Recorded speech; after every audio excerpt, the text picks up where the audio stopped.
Cupid is perhaps the most famous figure in all of love's long history. You have seen him on greeting cards. You have spotted him in paintings that hang in the world's greatest museums. His image appears on chocolate boxes and flower shop signs. A chubby little boy with wings and a bow. But there is so much more to Cupid than that simple picture.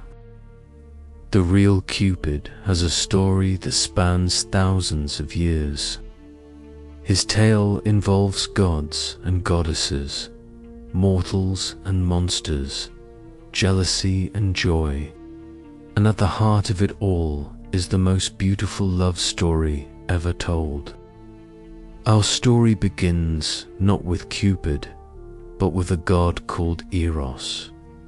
You see, long before the Romans gave him the name we know today, the ancient Greeks worshipped a god of love and desire. They called him Eros, and his story is far stranger than you might expect. The earliest Greek writers described Eros as one of the oldest gods in all creation.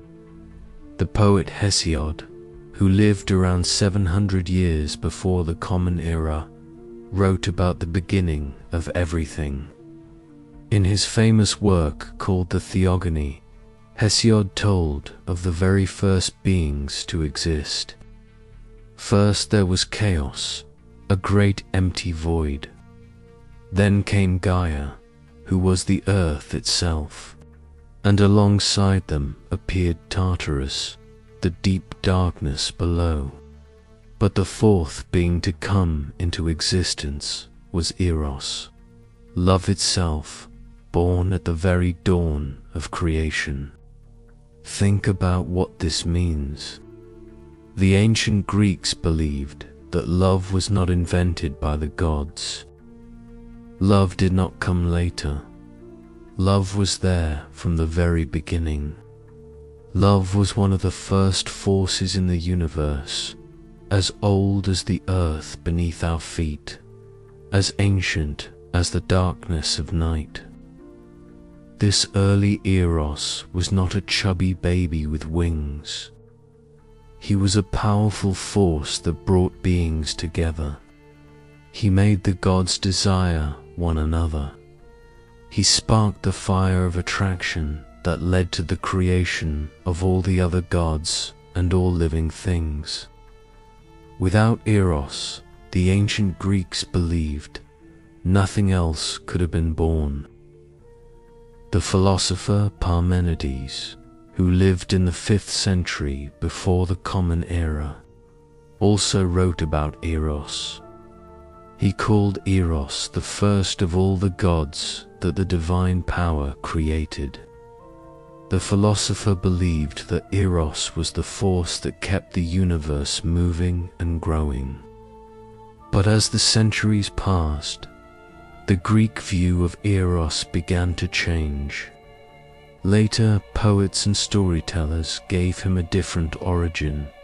They made him younger, they gave him parents, and they began to tell stories about his playful nature and his magic arrows. The most common later stories said that Eros was the son of Aphrodite, the goddess of love and beauty. Some tales named his father as Ares, the fierce god of war. The idea of love being born from the meeting of beauty and warfare captured the Greek imagination. After all, love can bring both pleasure and pain, peace and conflict. Other stories gave Eros different fathers. Some said he was the son of Hermes, the messenger god known for his quick wit and clever tricks. Others claimed his father was Zephyrus, the gentle west wind. Each of these stories tried to explain the different sides of love. Love can be clever and tricky like Hermes. Love can be as soft as a spring breeze like Zephyrus. Love can be fierce and dangerous like Ares. In these later tales, Eros became a beautiful young man or a mischievous child. He carried a bow and arrows. His golden arrows could make anyone fall deeply in love. But he also had arrows made of lead. These dull arrows made people turn away from love. They created coldness in the heart.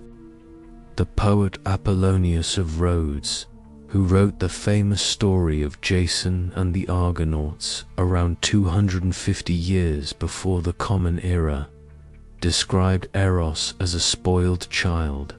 In his telling, Aphrodite had to bribe her son with toys to get him to use his arrows. This Eros was powerful but also childish. He used his great gift carelessly, causing trouble among gods and mortals alike. As Greek culture spread across the Mediterranean world, so did the worship of Eros. When the Romans built their great empire, they fell in love with Greek art, philosophy, and religion.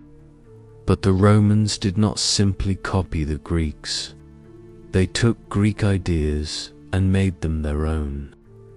The Romans already had their own ancient spirits and gods. Among these was a very old god of desire and attraction. The Romans called him Cupido, which comes from the Latin word cupa, meaning to desire or to long for. When the Romans met the Greek Eros, they saw the same god. And so, Eros and Cupido became one. The name Cupid, as we say it today, comes directly from that Latin word, Cupido.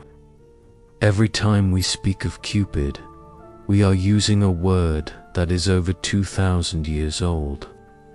A word that means longing, wanting, desiring. The Romans believed that Cupid placed these feelings in human hearts. The Romans also called him amor, which simply means love. This name survives today in many languages. In Spanish and Italian, amor still means love. When we call someone an amorous person, we mean they are full of love and desire. All of this goes back to the little god with his bow and arrows. In Rome, Cupid was almost always shown as a child. Roman artists loved to paint and sculpt him as a plump baby with small wings. They showed him playing with his arrows or flying through the air. Sometimes they painted many little cupids, which they called amoretti or putti. These chubby winged babies became very popular in Roman art. The Romans decorated their homes with images of Cupid. They painted him on their walls. They carved him into their furniture. Wealthy Romans had statues of Cupid in their gardens. The little god was everywhere, reminding people of love's constant presence in daily life. Cupid's mother also changed slightly in Rome. The Greeks had called her Aphrodite. The Romans called her Venus. Venus was one of the most important goddesses in the Roman religion. The Romans believed that Venus was the ancestor of their entire people. The hero Aeneas, whose descendants founded Rome, was said to be Venus's son.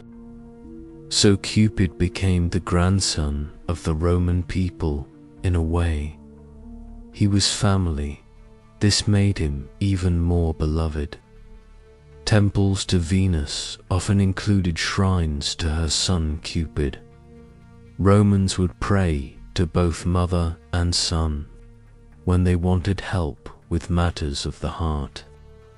The Roman poet Ovid, who lived at the time of the first emperor Augustus, wrote many stories about Cupid. In his famous work called The Metamorphoses, Ovid told how Cupid's arrows affected both gods and mortals. The god Apollo himself was struck by one of Cupid's golden arrows. Apollo fell hopelessly in love with a beautiful nymph named Daphne. But Cupid, in his mischief, had struck Daphne with a lead arrow. She felt nothing but disgust for Apollo's love. Apollo chased Daphne through the forests and meadows. He begged her to stop running. He declared his love over and over, but Daphne only ran faster. Finally, just as Apollo was about to catch her, Daphne prayed to her father, a river god, to save her. Her father turned her into a laurel tree. Her feet became roots, her arms became branches, her hair became leaves. Apollo was heartbroken. He embraced the tree and wept. He declared that the laurel would be sacred to him forever. From that day on, laurel wreaths were worn as crowns of victory and honor, all because of one golden arrow and one lead arrow shot by a playful god. This story shows how the Romans thought about Cupid. He was powerful enough to control even the mightiest gods. He was playful and sometimes cruel. Love, after all, does not always bring happiness. Sometimes it brings only pain and longing for what can never be. But the most famous story about Cupid is not one of mischief or cruelty. It is a love story, and not just any love story. It is perhaps the greatest love story ever told in the ancient world. The tale of Cupid and Psyche. This story was written down by a Roman author named Appius. He lived in the 2nd century of the Common Era, during the height of the Roman Empire. Appius wrote a novel called The Golden Ass, and within that longer work, he included the beautiful tale of Cupid and Psyche. The story begins in a kingdom far away, in a time long ago. In this kingdom lived a king and queen who had 3 daughters. All 3 were beautiful, but the youngest daughter was the most beautiful of all. Her name was Psyche, which in Greek means soul or spirit. Psyche was so beautiful that people came from all over the world just to look at her. They traveled across seas and mountains to gaze upon her face. They fell to their knees before her. They brought her flowers and gifts. Some even began to worship her as if she were a goddess. The people said that Psyche was more beautiful than Venus herself. They stopped visiting the temples of Venus. They stopped making offerings to the goddess of beauty. Instead, they brought their gifts to Psyche. They called her the new Venus, born on earth among mortals. When Venus heard about this, she was furious. How dare a mortal girl steal her worshippers? How dare people say that any human was more beautiful than a goddess? Venus burned with jealousy and rage. She decided to punish Psyche in the cruelest way possible. Venus called for her son Cupid. She told him about the mortal princess who had stolen her glory. She commanded Cupid to shoot Psyche with one of his arrows, but not a golden arrow. Venus wanted Cupid to use a special arrow that would make Psyche fall in love with the most horrible creature on earth, the most ugly, low, and miserable being that could be found. Cupid agreed to do as his mother asked. He took his bow and his quiver of arrows. He flew invisibly to the kingdom where Psyche lived. He entered her room while she slept. The moonlight fell upon her face, and Cupid looked upon her for the first time. What Cupid saw took his breath away. Psyche was even more beautiful than the stories had said. Her dark hair spread across the pillow like a river of night. Her lips were soft and pink like rose petals.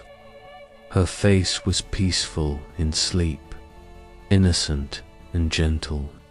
Cupid stood frozen, his arrow in his hand. He had seen many beautiful mortals before. He had shot his arrows at countless hearts. But something about Psyche was different. Something stirred in his own chest that he had never felt before. As Cupid leaned closer to look at Psyche's face, he made a terrible mistake. He was careless for just one moment. The tip of his own arrow scratched his skin. Just a tiny scratch. Just a drop of golden magic. But it was enough. Cupid, the god who had made so many others fall in love, had pricked himself with his own arrow. And now he felt what all his victims had felt. His heart raced, his breath quickened, his mind could think of nothing but Psyche.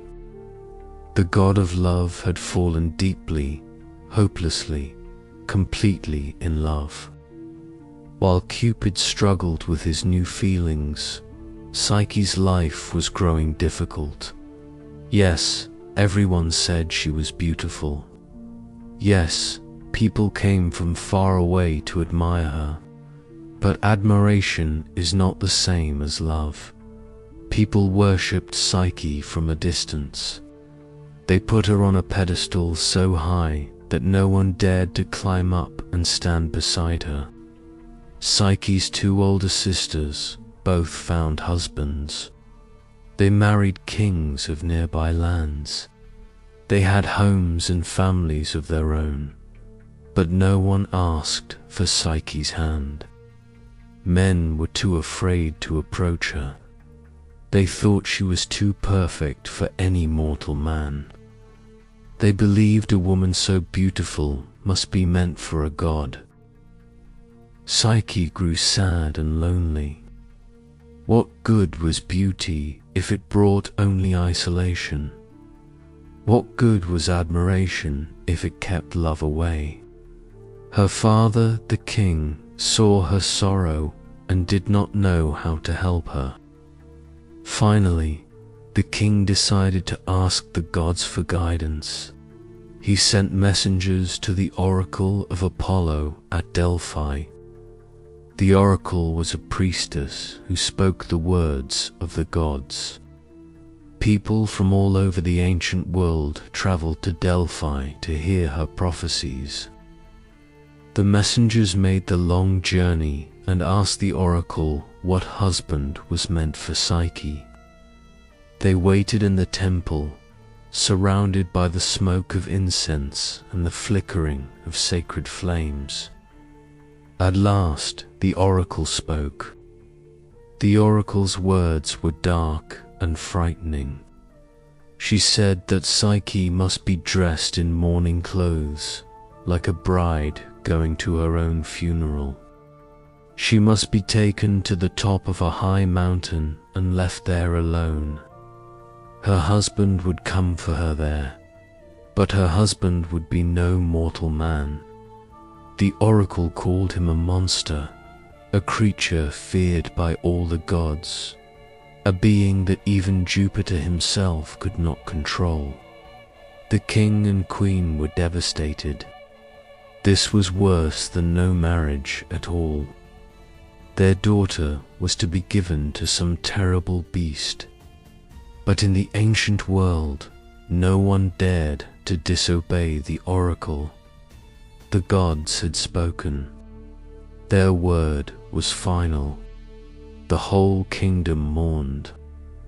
Psyche was dressed in dark robes instead of a wedding gown. Instead of joyful music, funeral songs filled the air. A sad procession formed to take Psyche up the mountain. Her parents wept. The people cried out in grief. It felt like they were taking her to her death. Psyche herself was the bravest of all. She told her parents not to weep for her. She said that this was the price of her beauty. She had been worshipped like a goddess, and now she must pay for that mistake. She walked with her head held high, ready to meet whatever fate awaited her. When they reached the rocky peak of the mountain, the procession stopped. Psyche's parents embraced her one last time. Then they turned and walked away, unable to watch what might happen next. The crowd followed them down the mountain path. Soon Psyche stood alone on the windswept rock, high above the world. Psyche waited. She expected to hear the roar of a monster. She expected to see some terrible creature crawling up the mountainside. Instead, she felt only a gentle breeze. The wind grew stronger, but it was soft and warm, not cold and harsh. The wind was Zephyrus, the gentle west wind. Cupid had sent him to bring Psyche safely down from the mountain. Zephyrus wrapped around Psyche like a silk blanket. He lifted her off her feet. He carried her through the air, down, down, down, until she landed softly in a valley she had never seen before. Psyche found herself lying on the softest grass she had ever felt. Around her bloomed flowers of every color. The air smelled sweet with their perfume. Birds sang in the trees. A stream of crystal clear water ran nearby, bubbling over smooth stones. She sat up and looked around. Through the trees, she could see something shining. She stood and walked toward the light. As she pushed through the branches, she gasped at what she saw. Before her stood a palace, but not just any palace. This was the most beautiful building she had ever seen. The walls were made of gold and silver. The columns were carved from ivory. The roof was covered with precious jewels that sparkled in the sunlight like 1,000 tiny stars. Psyche walked toward the palace in wonder. The great doors swung open on their own, inviting her inside. She stepped into a hall of polished marble floors and painted ceilings.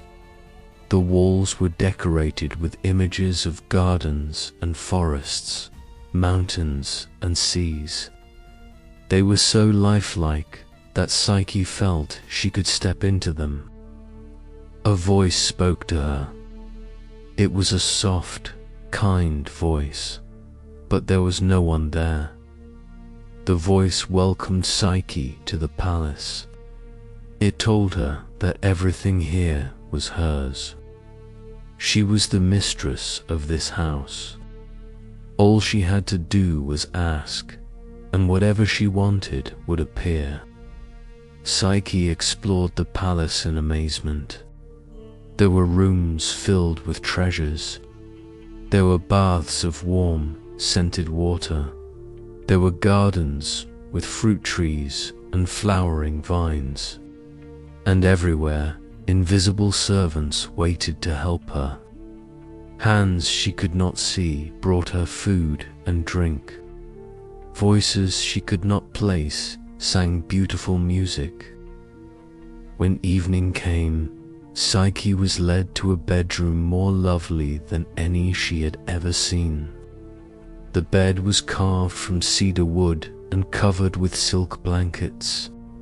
Soft pillows were piled high. Curtains of the finest linen hung around it. Psyche climbed into the bed, tired from her strange and wonderful day. The lamps dimmed on their own, filling the room with soft shadow, and then she heard another voice. This one was different. It was deeper, warmer, and closer. The voice said that he was her husband. He had brought her here to be his wife. He loved her more than life itself, but he could not let her see his face. He would only come to her in the darkness of night. If she ever looked upon him, if she ever tried to see who he truly was, he would have to leave her forever. Psyche was afraid at first. This was so strange. Who would love her but hide from her eyes? What kind of husband was ashamed to be seen? She remembered the oracle's words about a monster. Perhaps her husband was indeed some terrible beast, but the voice was so gentle. The presence beside her was so kind. When her husband spoke, his words were full of tenderness. When he touched her hand, his fingers were soft and warm. Whatever he looked like, he clearly loved her. And in time, Psyche began to love him too. Days turned into weeks. Weeks turned into months. Psyche lived in the palace of wonders. By day, she walked in the gardens and swam in the pools. By night, her husband came to her. They talked for hours in the darkness. He asked about her childhood, her dreams, her fears.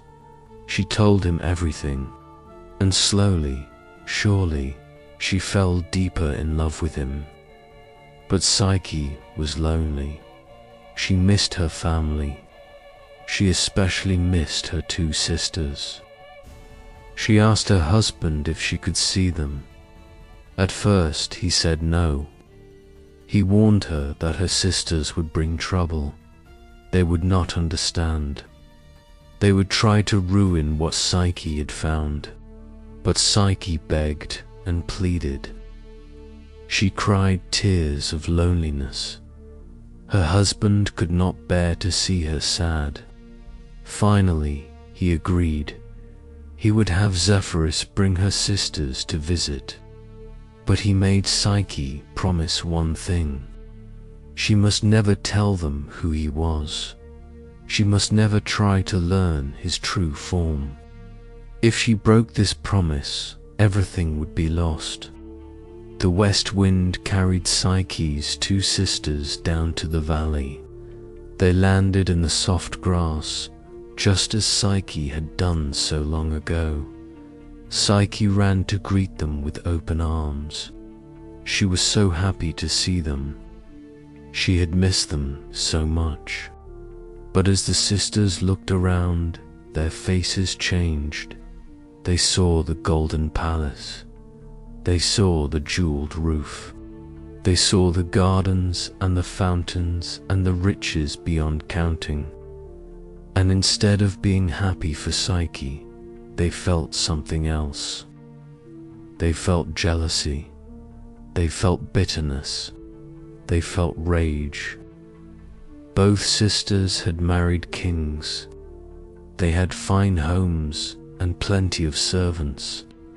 But their homes were nothing compared to this palace.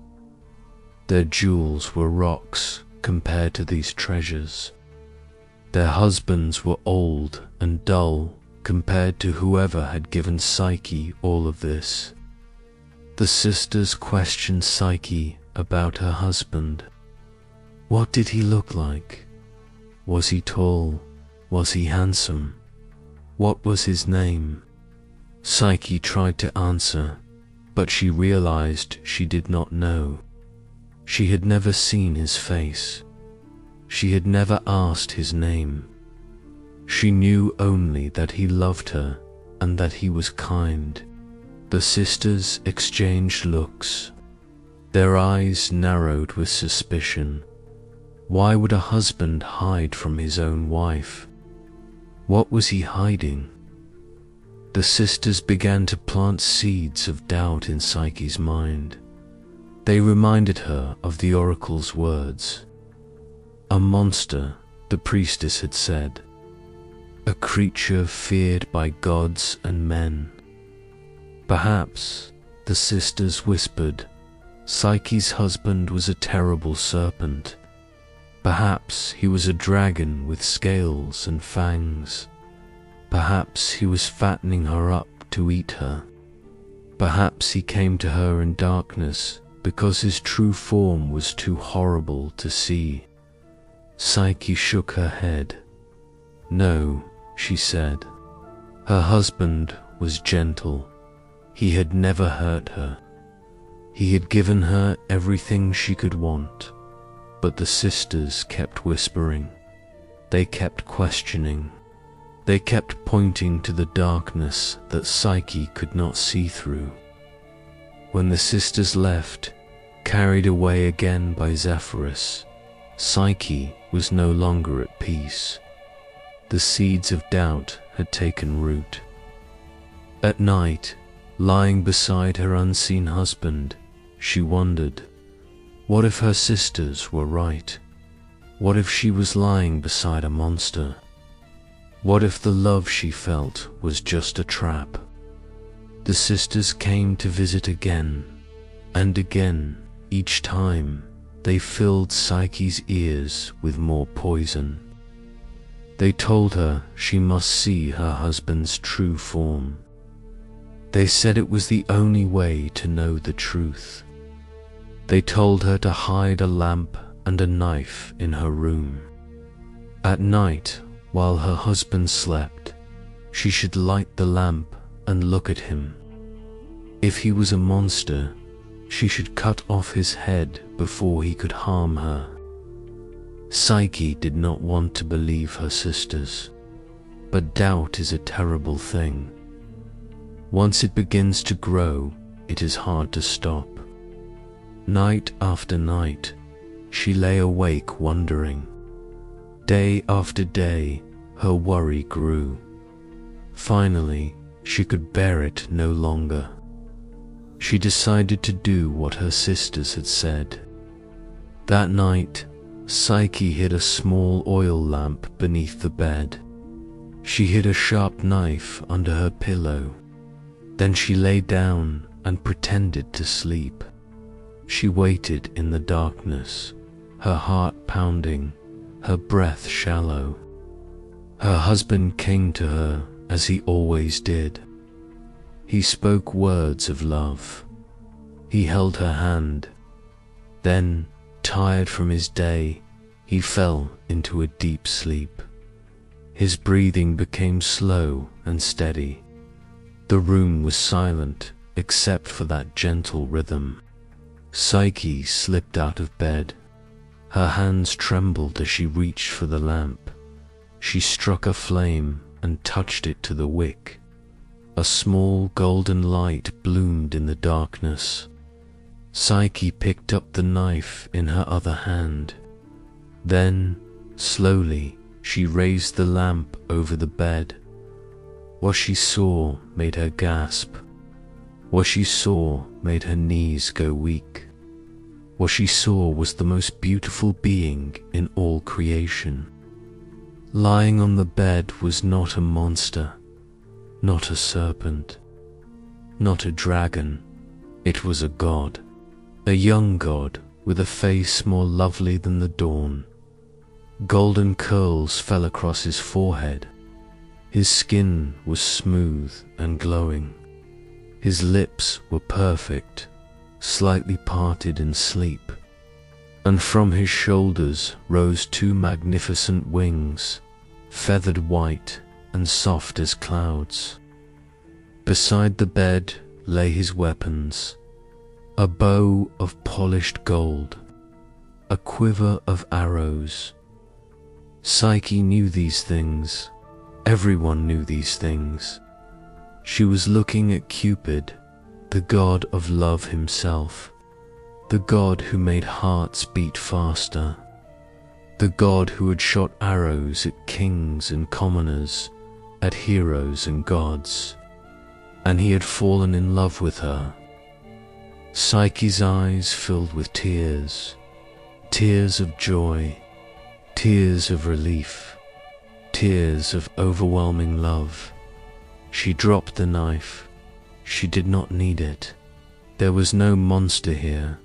There was only love, true and pure and divine. She leaned closer to look at his beautiful face. She wanted to memorize every line, every curve. She had been so foolish to doubt him. She loved him more than ever now that she knew who he was. But as she leaned forward, a drop of hot oil fell from the lamp. It splashed onto Cupid's shoulder. He woke with a cry of pain. His eyes flew open. And when he saw the lamp, when he saw that Psyche had looked upon him, his face filled with sorrow. Without a word, Cupid rose from the bed. He spread his wings and flew to the window. Psyche cried out and reached for him. She begged him to stay. She told him she loved him. She said she was sorry, so sorry, for doubting him. Cupid turned to look at her one last time. His eyes were full of pain. He told her that love cannot live where there is no trust. He had asked for one simple thing. He had asked her never to look upon him, but she had broken her promise, and now he must go. He flew out the window and into the night sky. The palace began to fade around Psyche. The golden walls turned to mist. The jeweled roof melted away. The gardens withered. In moments, Psyche stood alone on a bare hillside, with nothing but the lamp in her hand and tears on her cheeks. Psyche wandered the world in grief. She could not eat. She could not sleep. She thought only of Cupid. She thought only of how she had ruined everything. Her foolish doubt, planted by her jealous sisters, had destroyed the most beautiful thing she had ever known.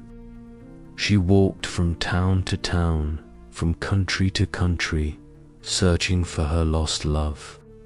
She asked everyone she met if they had seen the god of love. She climbed to the tops of mountains and called his name.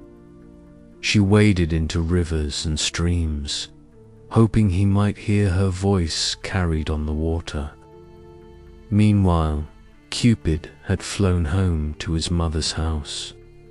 The burn on his shoulder pained him, but the wound in his heart hurt far more. He lay in his bed, sick with love and loss. Venus found him there and demanded to know what had happened.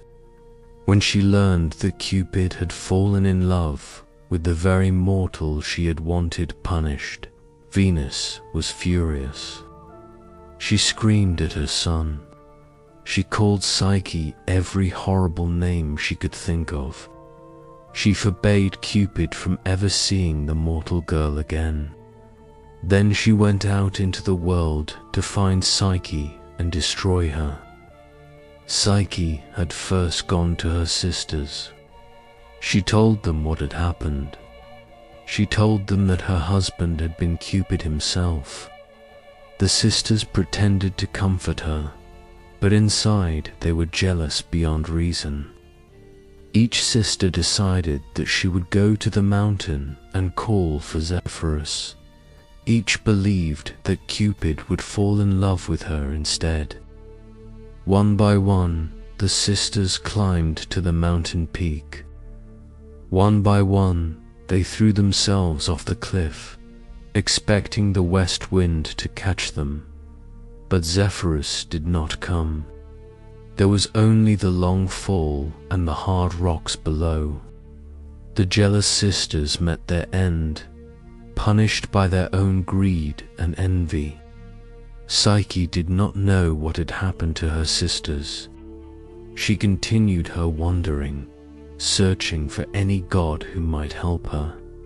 She came to a temple of Ceres, the goddess of the harvest. The temple was a mess, with offerings scattered everywhere. Psyche cleaned it carefully, putting everything in its proper place. Ceres appeared before her. The goddess was moved by Psyche's humble service. But when Psyche asked for help, Ceres shook her head sadly. She explained that Venus was too powerful. No god or goddess dared to stand against her when she was angry. Ceres told Psyche that she must go to Venus herself and beg for mercy. Psyche went next to a temple of Juno, the queen of the gods. Again, she cleaned the temple and made offerings. Again, the goddess appeared, and again, the answer was the same. Juno liked Psyche. She respected the girl's courage. But not even the Queen of Heaven would risk Venus's wrath. Psyche understood. There was no escape. There was no one who could help her. If she wanted any chance of seeing Cupid again, she would have to face Venus herself. With a brave heart and trembling legs, Psyche went to find the goddess of love. When Psyche came before Venus, the goddess laughed in her face. So this was the famous beauty who had stolen her worshippers, this thin, ragged, weeping girl. Venus called her servants, the spirits of worry and sadness, to torment Psyche. They pulled her hair. They tore her clothes. They beat her until she fell to the ground. But Psyche did not run. She did not fight back. She begged Venus for a chance to prove herself. She said she would do anything, anything at all, if only she could earn the right to see Cupid again. Venus smiled a cruel smile. Very well, she said. She would give Psyche tasks to complete. If Psyche succeeded, perhaps Venus would consider forgiving her. If Psyche failed, she would be destroyed. The first task was simple to describe, but impossible to complete. Venus led Psyche to a huge barn.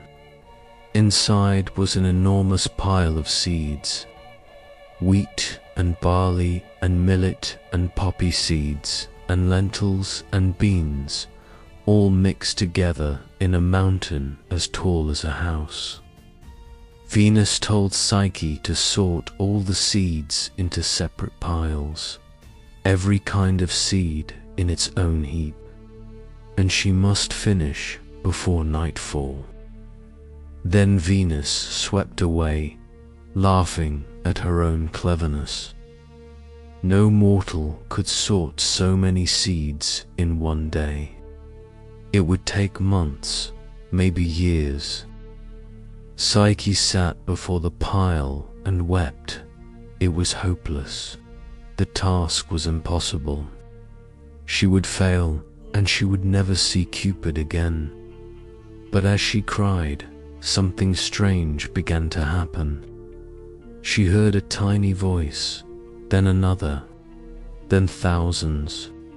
A great army of ants marched into the barn. They had heard of Psyche's plight. They had come to help. Ants are small, but they are many. They are patient. They are tireless. One by one, grain by grain, the ants sorted the seeds into perfect piles. When Venus returned at sunset, she could not believe her eyes. Every seed was in its proper place. The goddess said nothing. She simply gave Psyche a crust of bread and locked her in a cold room for the night. The next morning, Venus had a new task. Across a nearby river, she said, lived a flock of golden sheep. Their wool shone like sunlight. Venus wanted some of that golden fleece. She commanded Psyche to cross the river and bring back a handful of the precious wool.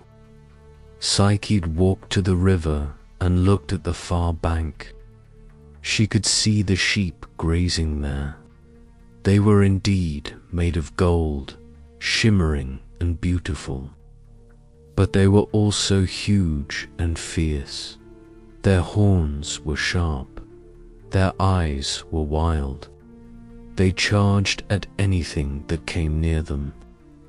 Psyche thought about walking into the river. Perhaps drowning would be easier than facing those terrible sheep. Perhaps death would be better than all this suffering. But as she stood at the water's edge, she heard a voice. It came from the reeds that grew along the bank. The green reeds whispered to her. They told her not to cross now, while the sun was high. At midday, the sheep were fierce and dangerous. But in the evening, when the sun set and the air cooled, the sheep grew calm. They rested beneath the trees, and when they rubbed against the branches, bits of their golden wool caught on the bark and thorns. Psyche waited.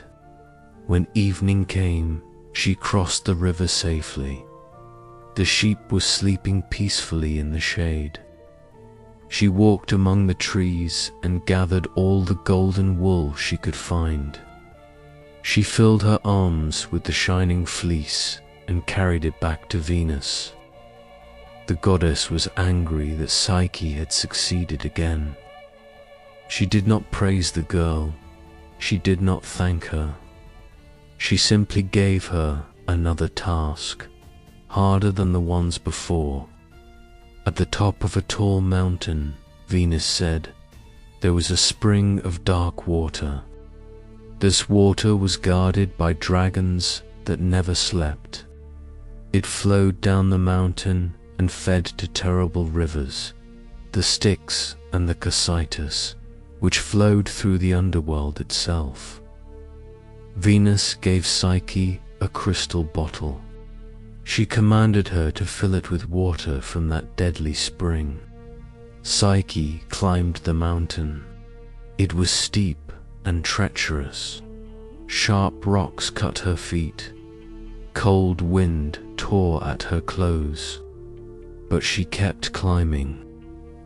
When she reached the top, she saw the spring.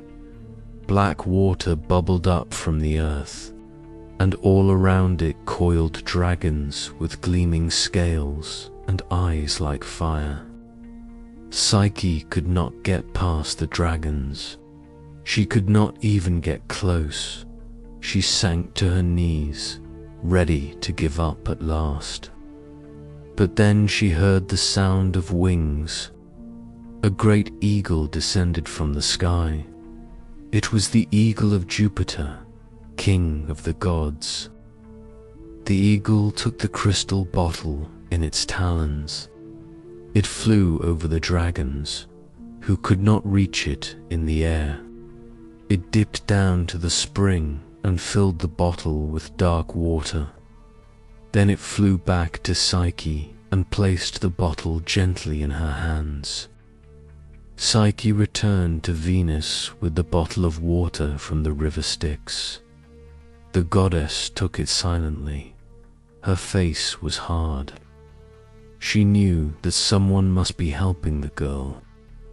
No mortal could complete these tasks alone. But Venus had one more task in mind. This one, she was certain, Psyche could not survive. Venus handed Psyche a small box. She told her to take the box to the underworld, the land of the dead. She must find Proserpina, the queen of that dark realm. She must ask Proserpina to put a little bit of her divine beauty into the box. Then Psyche must bring the box back, unopened, to Venus. No living mortal had ever gone to the underworld and returned. The way was guarded by Cerberus, the three-headed dog. The river Styx could only be crossed by the dead. The spirits of the underworld were not kind to the living who wandered into their realm. Psyche did not know how to find the entrance to the underworld. She did not know how to make the journey. In despair, she climbed a tall tower, planning to throw herself off. Death, she thought, was the only way to reach the land of the dead. But the tower itself spoke to her. It told her not to jump. It told her that if she died, she would stay in the underworld forever. She would never see Cupid again. Instead, the tower gave her careful instructions for making the journey while still alive. There was a hole in the earth near the city of Sparta, the tower said. This hole led down to the realm of Proserpina. Psyche should bring 2 coins in her mouth and 2 cakes of barley in her hands. The coins were for Coron, the ferryman who carried souls across the river Styx. 1 coin for the journey there, 1 for the journey back. The cakes were for Cerberus, the three-headed dog. 1 cake to get past him going in, 1 to get past him coming out. The tower warned Psyche of other dangers. On her way, she would see people who needed help. A man with a lame donkey would ask her to pick up some sticks. Old women weaving cloth would ask her to help with their work. She must not stop. She must not help them. These were tricks set by Venus to delay her. If she stopped, she would be trapped in the underworld forever. Most importantly, the tower said, Psyche must not open the box. No matter how curious she was, no matter what she thought might be inside, she must bring it back to Venus, sealed and untouched. Psyche thanked the tower for its wisdom. She got 2 coins and 2 barley cakes. She traveled to the place the tower had described. She found the dark hole that led down into the earth, and with a prayer on her lips, she stepped into the darkness. The path was long and dark and cold. Psyche could see almost nothing. She felt her way along the rocky walls. Strange sounds echoed around her, whispers and moans and cries of the dead. She came to the man with the lame donkey. He begged her to help him, but she remembered the tower's warning. She walked past without a word. She came to the old women at their loom. They called out for her assistance, but she kept walking, her eyes fixed straight ahead. At last she reached the river Styx. Black water flowed slowly past. On the far shore, she could see the dim glow of the underworld. A boat approached, steered by a tall figure in a dark robe. It was Coron, the ferryman of the dead. Psyche took 1 coin from her mouth and gave it to Coron. He said nothing. He let her climb into his boat, slowly silently, they crossed the dark water. Psyche could see shadows moving beneath the surface, the spirits of those who had not been properly buried, doomed to wander forever. On the far shore, the great gate of the underworld stood open, and before the gate lay Cerberus.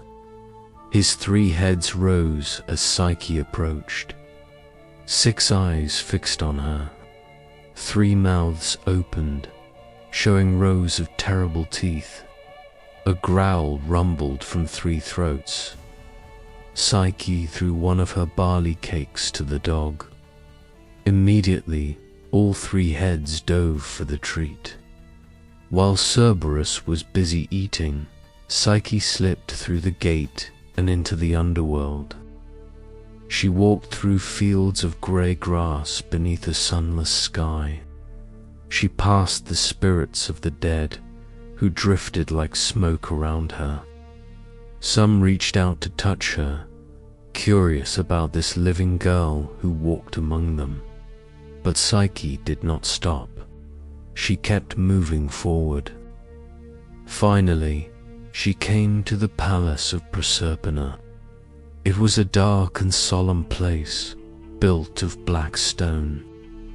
But it was also strangely beautiful. Psyche entered and found the queen sitting on her throne. Proserpina was lovely in a cold and distant way. Her skin was pale as moonlight. Her hair was dark as the deepest shadow. Her eyes held secrets that only the dead could know. She did not seem surprised to see Psyche. Perhaps nothing surprised the queen of the underworld. Psyche bowed low and explained why she had come. She spoke of Venus and her command. She asked, humbly and politely, if Proserpina would place some of her divine beauty in the box. Proserpina took the box. She opened it for just a moment, and something seemed to flow inside. Then she closed it and handed it back to Psyche. The queen spoke only a few words. She wished Psyche good fortune on her journey back. Then she waved her hand, and Psyche found herself walking back toward the gate. Psyche threw her second barley cake to Cerberus. She gave her second coin to Corin.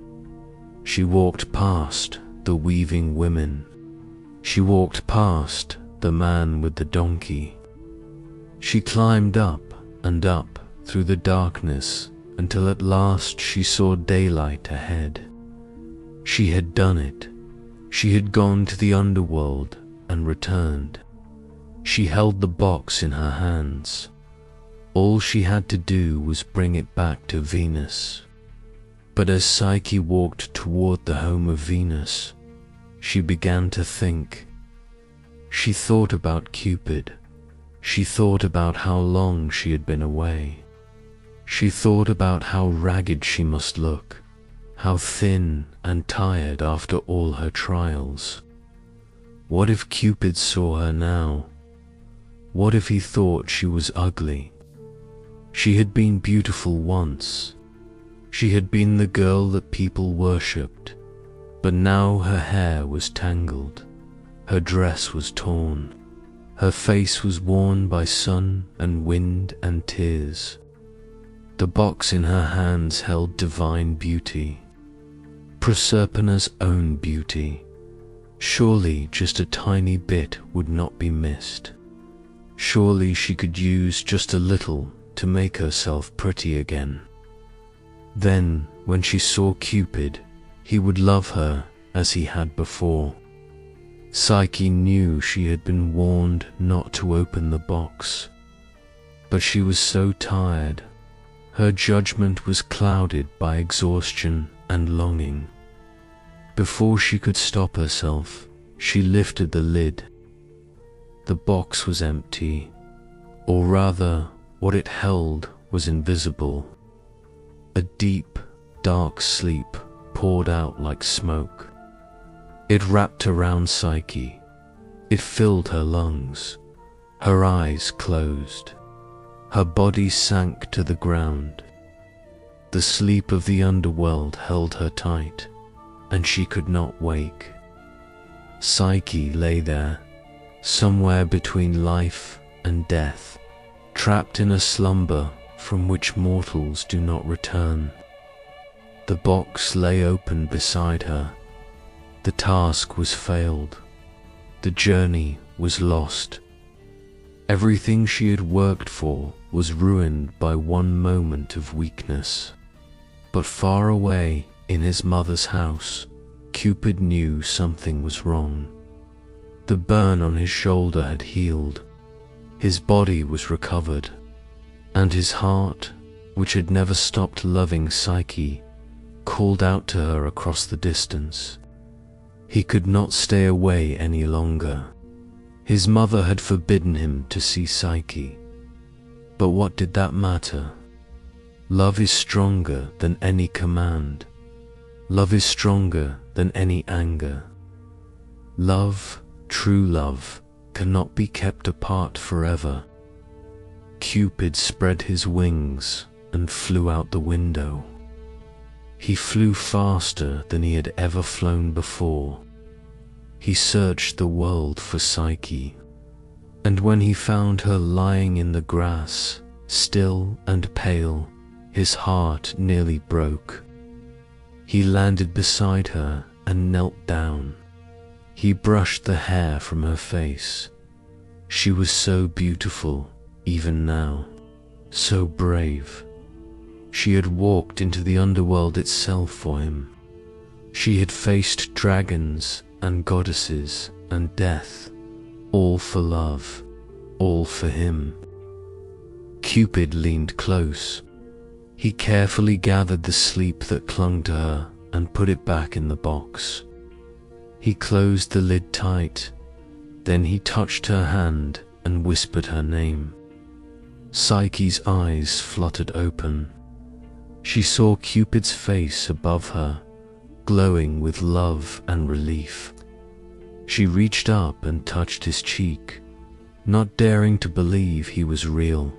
But he was real. He was there. He had come back to her. Cupid helped Psyche to her feet. He told her to take the box to Venus as she had been commanded. He told her not to worry about anything else. He would take care of everything. Then he kissed her forehead and flew up into the sky. Cupid flew straight to Mount Olympus, the home of the greatest gods. He went before Jupiter, the king of all, and made his case. He told Jupiter about Psyche. He told about her beauty and her courage. He told about her journey to the underworld. He told about his love for her, a love that could not be broken. Cupid asked Jupiter for permission to marry Psyche properly. He asked for her to be made immortal so they could be together forever. He promised that he would use his arrows more carefully in the future if Jupiter would grant this wish. Jupiter had felt Cupid's arrows many times. He knew the power the young god held. He also saw the sincerity in Cupid's eyes. This was not a passing fancy. This was true love, the kind that Cupid himself inspired in others. Jupiter called a council of all the gods. Mercury, the messenger, was sent to bring Psyche to Olympus. Venus was summoned. The goddess came reluctantly, still angry about everything that had happened. Before all the assembled gods, Jupiter spoke. He said that Cupid had chosen his bride. He said that Psyche, though mortal, had proven herself worthy through her trials. She had sorted the seeds with patience. She had gathered the golden fleece with wisdom. She had fetched water from the river Styx with courage. And she had journeyed to the underworld and returned, something almost no mortal had ever done. Jupiter declared that Psyche would become a goddess. She would live forever among the immortals. She and Cupid would be wed, properly and officially, with the blessing of all Olympus. Mercury brought Psyche before the throne of Jupiter. The king of the gods handed her a cup of ambrosia, the food of the immortals. He told her to drink and become one of them. Psyche lifted the cup to her lips. The ambrosia tasted like every wonderful thing she had ever eaten, all at once. Warmth spread through her body, strength filled her limbs, and from her shoulders 2 beautiful wings began to grow. Wings like a butterfly, shimmering with all the colors of the rainbow. Psyche was no longer mortal. She was a goddess now, the goddess of the soul.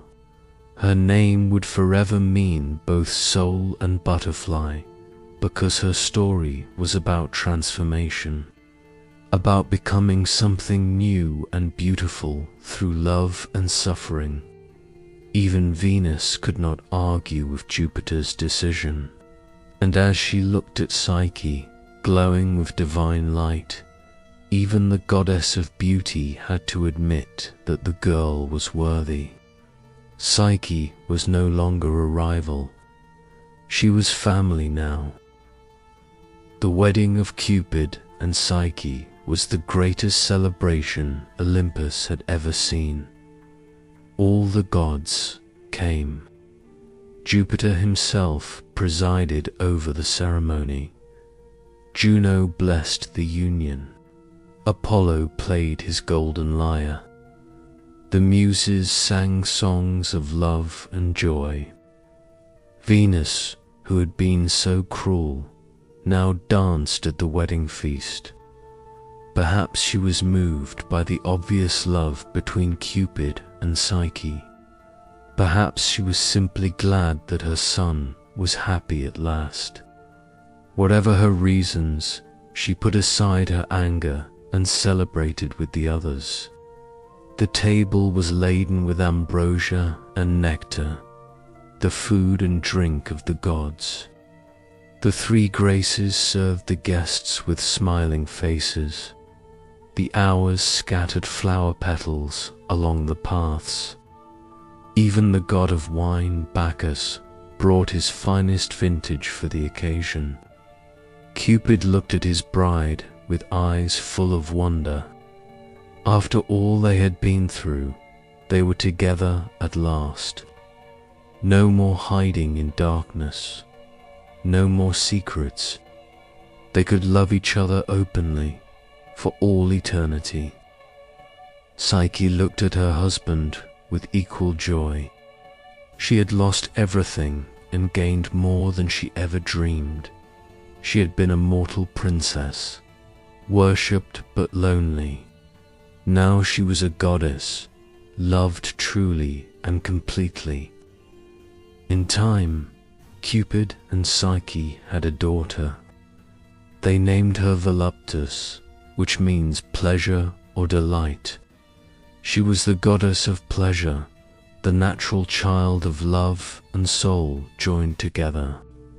The story of Cupid and Psyche became one of the most beloved tales in the ancient world. It was told and retold for centuries. Philosophers found deep meaning in it. Artists painted its scenes on walls and vases. Poets wove it into their verses. Many saw the story as a symbol. Psyche, whose name means soul, represented the human spirit. Cupid, the god of love, represented divine love, reaching down to lift up humanity. The trials that Psyche faced represented the struggles we all go through to find our way to something greater. The philosopher Apuleius, who wrote down the story, may have intended exactly this meaning. He lived at a time when many people were searching for deeper spiritual truth. The tale of a soul finding love, losing it through doubt, and winning it back through faith spoke to them powerfully. When Christianity spread through the Roman Empire, some early Christians saw echoes of their faith in the story. The soul seeking divine love, the trials and temptations along the way, the final reward of eternal life. They did not worship Cupid and Psyche, of course, but they recognized the universal truth in the tale. During the Renaissance, when artists and scholars rediscovered the ancient world, the story of Cupid and Psyche became popular again. Painters like Raphael created magnificent frescoes telling the tale. Sculptors carved marble statues of the lovers. Writers retold the story in new poems and plays. Antonio Canova, the great Italian sculptor, created what many consider the most beautiful version of Cupid and Psyche in art. His marble statue shows the moment when Cupid wakes Psyche from her magical sleep. Their two figures curve toward each other with breathtaking grace. You can see this statue today in the Louvre Museum in Paris. The image of Cupid himself, the chubby winged baby with his bow and arrows, became a symbol recognized everywhere by the time of the Victorian era. This image was standard on greeting cards and decorations for Valentine's Day. The cherubic Cupid shooting his arrows at hearts became one of the most famous symbols in Western culture. Today, scientists still use Cupid's name. The chemical compounds that affect our feelings of love and attraction are sometimes called Cupids, or have names that reference the god. When researchers study the science of love, they often think of that little god who started it all. Psychologists also honor Psyche in their field's very name. Psychology literally means the study of the soul, named after that brave princess who became a goddess. When we speak of the human psyche, we are speaking of the soul that Psyche represents. The story of Cupid reaches back to the very beginning of time, to when Eros emerged at the dawn of creation alongside the earth and the darkness. It stretches through the golden age of Greece, when philosophers pondered the nature of love and desire. It continues through the glory of Rome, when Cupid became a household name and his image decorated every wall. And at the heart of all those thousands of years stands one perfect love story, a god who fell for a mortal, a princess who journeyed to the underworld and back, two souls who prove that true love can overcome any obstacle, any trial, any separation.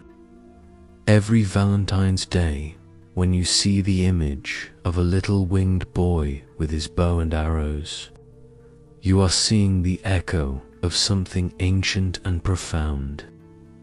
You are seeing the Roman god Cupid.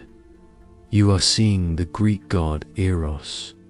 You are seeing the force of love that has been with us since the universe began.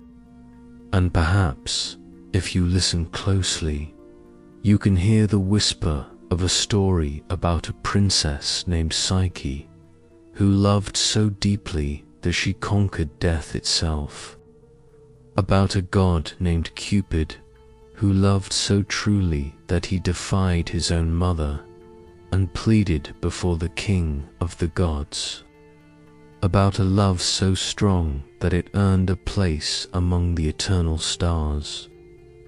That is the entire story of Cupid, a story that began at the beginning of everything and continues still. In every heart that beats a little faster, in every eye that catches someone special across a crowded room, in every moment when two souls recognize each other and know, without knowing how they know, that they were meant to find one another. Love is the oldest force in the universe, and Cupid, in all his many forms, is its messenger. He carries his bow and his arrows through all the ages of the world, touching hearts, changing destinies, reminding us that even gods can fall in love, and even mortals can become divine. Now, as this story draws to a close, let yourself drift gently towards sleep. Let the ancient tale of Cupid and Psyche settle into your dreams. Perhaps you will dream of golden palaces and talking towers, of magical springs and butterfly wings. Perhaps you will dream of a love that lasts forever. Sleep well, dream sweetly, and remember that somewhere, even now, a little god with wings is flying through the night, carrying his bow and his arrows, ready to touch another heart with the magic of love.